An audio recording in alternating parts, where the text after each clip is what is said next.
नमस्कार दोस्तों। कच्छ तीऊ एक छोटा सा टापू है, लेकिन इसे लेकर भारत में एक बार फिर से घमासान मचा हुआ है।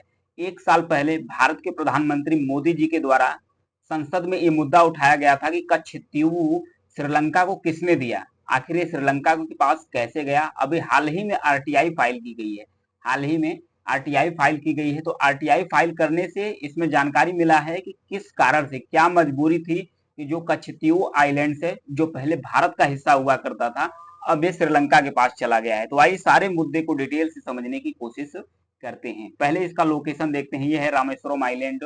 यहाँ पर कच्छतीऊ आइलैंड है, पाक की जो पाक स्टेट है उसी के बीच में यहाँ पर लोकेशन देख सकते हैं। अगर इसको एक्सप्लेन में देखें तो ये है कच्छतीऊ आइलैंड। जो श्रीलंका का उत्तरी वाला हिस्सा है, जाफना पेनिनसुला, जाफना पेनिनसुला है, उसी का पार्ट है यह कच्छतीऊ।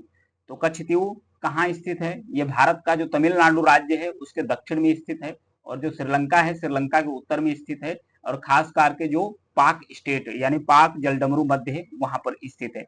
तो अभी जो आरटीआई में खुलासा हुआ है उसमें बताया गया था कि 1974 में जब प्रधानमंत्री थी श्रीमती इंदिरा गांधी, भारत की प्रधानमंत्री थी, उन्हीं के द्वारा एक समझौते के तहत सिलोन यानी कि आज का जो श्रीलंका है उसे सौंप दिया गया था इस बॉर्डर को। इसका आरटीआई फाइल किसके द्वारा किया गया है? जो आरटीआई फाइल की गई है वो किया गया है किसके? एक बीजेपी के अध्यक्ष हैं तमिलनाडु के, जिनका नाम है के अन्नामलाई इनका नाम है। इन्हीं के माध्यम से जानकारी मांगी गई थी कि आखिर जो कच्छतीऊ कभी भारत का हिस्सा हुआ करता था, ये श्रीलंका के पास गया कैसे, ये इनके द्वारा मांगी गई थी। तो जो टाइम्स ऑफ इंडिया है वो इस चीज का रिपोर्ट पब्लिश की गई है। इस रिपोर्ट को पब्लिश की गई है तो इसे भारत के प्रधानमंत्री भी शेयर करके और कांग्रेस पर कटाक्ष कर रहे हैं, और बताया जा रहा था कि कांग्रेस के ढुलमुल रवैये के कारण ये जो 2 वर्ग किलोमीटर में फैला हुआ है, 2 वर्ग किलोमीटर में फैला हुआ है आइलैंड है, यानी कच्छतीऊ आइलैंड है, ये कभी भारत का हिस्सा हुआ करता था, ये चला गया है किसके पास? चला गया है श्रीलंका के पास चला गया है। इसका रणनीतिक महत्व भी है, इसका रणनीतिक महत्व भी है, क्योंकि ये 20 किलोमीटर दूरी पर स्थित है। भारत से इसकी दूरी कितनी है? मात्र 20 किलोमीटर दूरी पर यह स्थित है। यहाँ पर लोकेशन देख सकते हैं, ये है कच्छ तीऊ आइलैंड्स है। ये 20 किलोमीटर की दूरी पर भारत से स्थित है। 10 मई 1961 को 10 मई 1961 को जो तत्कालीन प्रधानमंत्री थे पंडित जवाहरलाल नेहरू, उन्होंने इस मुद्दे को, जो कच्छतीऊ है, इसको अप्रासंगिक बता दिया, क्योंकि ब्रिटिश काल के दौरान ही जब भारत में अंग्रेजों का शासन था उस समय भी ये जो कच्छतीऊ आइलैंड है ये ब्रिटिश के कब्जे में नहीं था, ये भारत के कब्जे में था। तो धीरे धीरे इस पर कब्जा किसका हो गया? श्रीलंका का कब्जा हो गया, भारत इसे छोड़ दिया।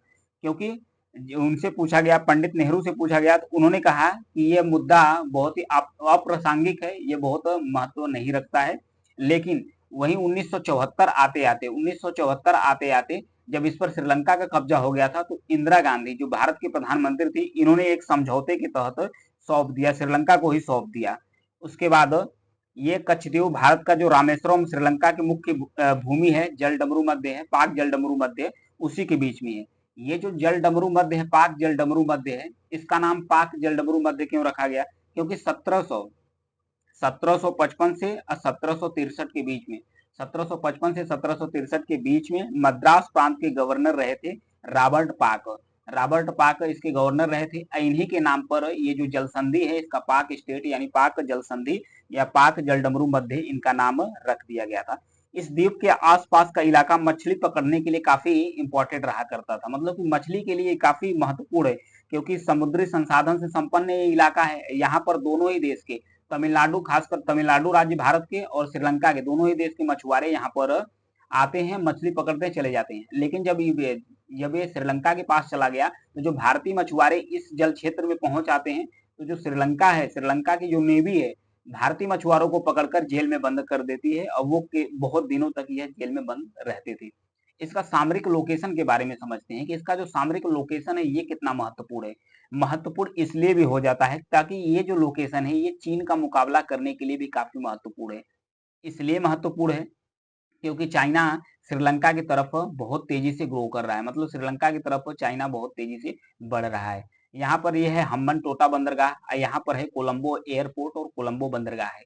इसे डेवलप करने, जो हम्बन टोटा बंदरगाह है, क्योंकि पहले जो चीन है, चाइना है, श्रीलंका को कर्ज दिया। जब कर्ज नहीं चुका पाया तो कर्ज के जाल में फंसा लेने के बाद चीन ने श्रीलंका का जो हम्बनटोटा बंदरगाह है इसे 99 साल के लिए लीज पर ले लिया। बोला कि जब तक कर्ज हमारा चुक नहीं जाता तब तक ये बंदरगाह मैं नहीं दूंगा। हालांकि श्रीलंका इसे सौंप भी दिया। अब श्रीलंका फिर भी जैसे इसकी इकोनॉमी थोड़ा ठीक होना शुरू कर दी, ये फिर भी चीन के करीब जाना शुरू कर दिया, क्योंकि चीन की जो जासूसी जहाज है ये श्रीलंका के जो हम्बनटोटा बंदरगाह है यहाँ पर और श्रीलंका के जल क्षेत्र में आसानी से आ रहा है, क्योंकि श्रीलंका इसे एक्सेस दे रहा है। अब श्रीलंका यह भी कह रहा है कि जो कोलंबो पोर्ट और कोलंबो हवाई जहाज है, इंटरनेशनल हवाई अड्डा है, इसे चाइना डेवलप करेगा और श्रीलंका की जो इकोनॉमी है उसमें सुधार करने में काफी हेल्प करेगा, ये कहना है श्रीलंका का। तो ये काफी महत्वपूर्ण है। महत्वपूर्ण इसलिए भी है कि यह स्वेज नहर और मलक्का स्टेट के मार्ग में पड़ता है।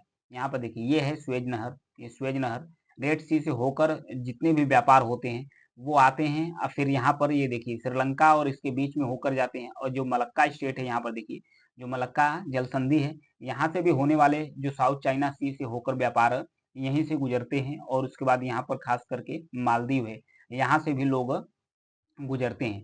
तो इसका लोकेशन काफी इंपॉर्टेंट, काफी महत्वपूर्ण है। ऐसे में जब चाइना श्रीलंका के करीब जा रहा है, श्रीलंका के बहुत काफी करीब जा रहा है, तो ऐसे में भारत को फायदा हो जाएगा। भारत को फायदा क्या होगा? भारत को फायदा यह हो जाएगा कि भारत अगर ये कच्छतीऊ आइलैंड्स अगर भारत के कब्जे में रहता, कच्छतीऊ आइलैंड्स ये द्वीप है, ये अगर भारत के कब्जे में रहता तो भारत इसका इस्तेमाल करता जो चाइना है उसको काउंटर करने के लिए, क्योंकि चाइना काफी करीब पहुंच चुका है किसके? भारत के। अब भारत नहीं चाहता है कि श्रीलंका जो है, जो चाइना है, वो भारत के करीब पहुंचे रहे। तो ये सब सारी वजह से ये काफी महत्वपूर्ण हो जाता है, क्योंकि जो हम्बनटोटा बंदरगाह है वो तो दे ही दिया है, फिर इसका धार्मिक महत्व भी है। जो ये कच्छतीऊ आइलैंड्स है इसका धार्मिक महत्व है। धार्मिक महत्व कैसे है? क्योंकि यहीं पर एक फेमस चर्च है, यहाँ पर देखिए फिगर देख सकते हैं, जो चर्च है जिसका नाम है सेंट एंथोनी चर्च। दोनों देशों के जो भी कैथोलिक लोग हैं यहाँ पर महत्वपूर्ण धार्मिक उत्सव के लिए हर साल इकट्ठा करते हैं। इवन पिछले साल तो 2500 भारतीय जो कैथोलिक हैं यहाँ पर पहुंचे थे इसको सेलिब्रेट करने के लिए, उस उत्सव को मनाने के लिए, क्योंकि दोनों ही देशों का इस द्वीप पर सांस्कृतिक महत्व भी है और आर्थिक महत्व तो है ही, क्योंकि यह समुद्री संसाधन मछली से संपन्न है, समुद्री रिसोर्सेज से संपन्न है, यहाँ पर लोग आते हैं। और इसका सामरिक महत्व है, स्ट्रेटेजिक महत्व है कि सुरक्षा की दृष्टि से काफी इंपॉर्टेंट हो जाता है। अगर भारत का इस पर कब्जा रहता तो जाहिर सी बात है कि चाहे कोलंबो पहुंच जाए चाहे हम्बनटोटा पहुंच जाए, यहाँ से भारत इसको आसानी से काउंटर कर सकता है। अब ये श्रीलंका के पार्ट का हिस्सा है, मतलब श्रीलंका का हिस्सा है, तो श्रीलंका कहीं भी चाइना को पहुंचा सकता है। हालांकि श्रीलंका द्वारा कहा गया है कि इससे भारत की जो सुरक्षा है, जो सिक्योरिटी है, वो कंप्रोमाइज नहीं हो सकती, लेकिन फिर भी जो चीन की जासूसी जहाज है वो जो श्रीलंका है अपने जल क्षेत्र में उसको एक्सेस दे रहा है। तो इसलिए चर्चा में आ गया था जो कच्छद्वीप, क्योंकि अभी जो आरटीआई फाइल की गई थी के अन्नामलाई के द्वारा, जो बीजेपी के तमिलनाडु के अध्यक्ष है, अभी रिपोर्ट पब्लिश की गई है। और पब्लिश की गई है तो कैसे इंदिरा गांधी ने इसको दे दिया, कैसे ढुलमुल रवैया अपनाया गया था पंडित नेहरू के द्वारा, इस वजह से जो कच्छद्वीप है जो ब्रिटिश काल के दौरान भी भारत के कब्जे में था वो धीरे धीरे श्रीलंका के हाथ में चला गया था। तो इसका न केवल आर्थिक महत्व है बल्कि स्ट्रेटेजिक सामरिक महत्व भी है कच्छद्वीप आइलैंड्स का। Thank you.